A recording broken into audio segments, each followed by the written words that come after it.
Hi, this is Swathiramya, Assistant Professor, AIDS Department. In this video, we are going to discuss about the process and understanding the process concepts, which comes under the Unit 2 Process Management in Operating System and Virtualization.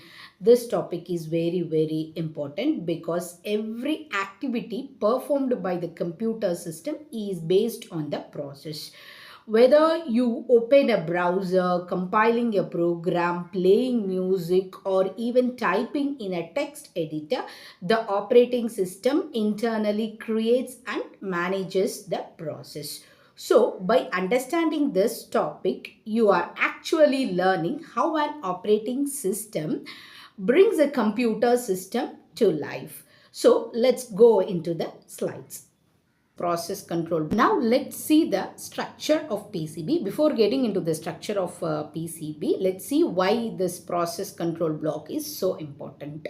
Because the operating system handles multiple processes at the same time. It must schedule the process, allocate the CPU, manage the memory, and perform the context switching from one process to the another process, track all the states of the process which is running in the backyard. Without storing all the process information, it is not at all possible. So for every process it has been created, it should have some record or the file. So that is how the PCB is. It has the details of every process. Whenever the process is created, PCB would have been created with that. Without the PCB, the operating system could not be able to run as successful as. So this is a storage, it is a data structure. As I told, it's a data structure maintained by the operator system. Now let us see what informations are stored inside this PCB so that you can able to understand why this PCB is very important. So let us see the structure of PCB. Whenever the process is created, I told PCB will also be created. So starting from its component. So about the next component, that is CPU register. This is also already we discussed in the structure of components of the process. So during the execution, CPU uses registers to store the temporary data. When the context switching, as I told, the CPU will keep on moving from one process to another process. So during this context switching happens, OS needs, but the execution has been done halfly. So this due to this execution, some kind of data has been generated. But this data is also needed to complete the execution, complete the process execution further. This data is needed for the future use also. So, but it is a temporary one. So intermediate one. So this kind of data will be saved in the register, that is in CPU register. See, when the process run again, these values are restored. This will ensure the smooth multitasking one. Okay, so CPU register and program counter is very important when there is a context switching. Moving to the next thing, that is memory management information. Each process needs the memory. Obviously, without the memory, the set of instruction and execution is not at all possible. So PCB stores few details about the base register, limit register, and some kind of paging table. These all concepts will be studied in the later part of operating system. So these will have some basic data about the register, all those things. This will help the OS to manage and protect memory allocated to that process. So this is how the memory management information will be. Then about the input-output status information. The process may use the file, or it may use the printer, or it can use different resources. It can use the file, printer, keyboard, or network resource, any kind of resources. So we need the resource, we need the status of input output.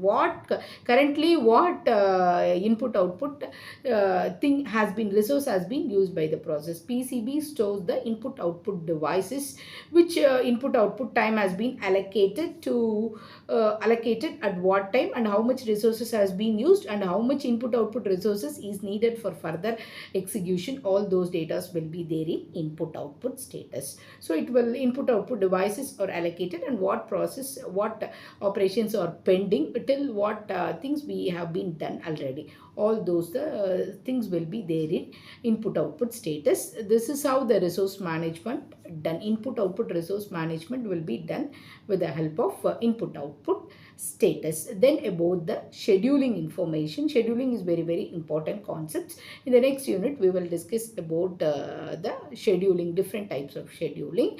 So this will have what kind of scheduling it has been used there, whether priority scheduling or first come first scheduling, what kind of scheduling has been used, all those informations will be there. The priority of the process has also be there in this scheduling, and the scheduling queue pointers, CPU burst time. The CPU scheduler uses these. See, when the CPU has to make a schedule to execution of particular process, it needs say burst time. How many seconds, milliseconds needed for the execution of this particular process? It needs that time. That time is called burst time. The time it requires to complete the execution. For start to end, how many milliseconds is needed to run this process? It needed that time. That time is called burst time, and it will have the queue pointers. Whenever the process enters, you will have the queue inside the process all will be there in a queue. Based on the scheduling methodology, it will take the process. CPU will take the process and it will execute the process. So we need the queue address, the queue address, that is queue pointer information is also okay. This is how the structure of PCB. From this, I think you can understand from these three videos, you will understand what is process, what is process structure, what all the states of the process, and PCB structure. Thank you.